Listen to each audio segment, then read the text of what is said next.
Okay po, no, para maliwanag. Ngayon, di ba sabi ko tanggalin? Tanggalin to, no? Yan, di ba tinanggal niya? Tinanggal niya po to, di ba?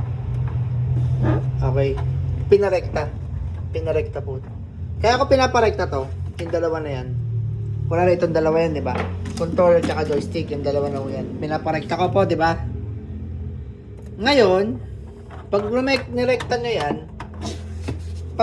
nyo yan, at gumana tong dalawa, ibig sabihin, pwedeng ang may sira is ito.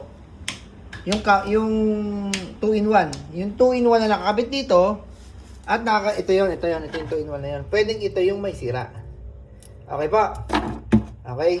Ngayon, pag gumana yan, ibalik nyo ulit. Ibalik nyo ulit dito. Yan, ikabit nyo ulit yan. Yan. Pag kinabit nyo ulit, magiging ganyan yan, di ba? May nakakabit yan, nakakabit. So, testingin nyo ulit. Testingin nyo ulit kung gagana. Kasi, pwedeng ito yung may problema.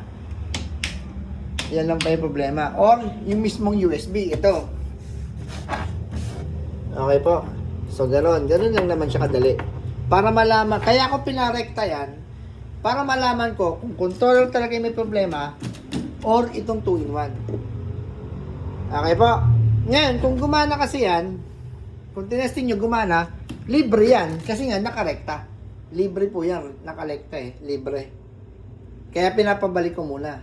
Ngayon, pag binalik nyo ganyan, at ayaw, merong ayaw, pwedeng ang may problema is ito. Okay po? Para maliwanag. Pwedeng ito ang may problema. Para ibalik nyo muna. Kasi, pag nirekta nyo yan, libre talaga yan. Walang bayad. Kahit hindi nyo hulugan, magagamit nyo yung mga yan. Kasi, ang cut-off is nandito.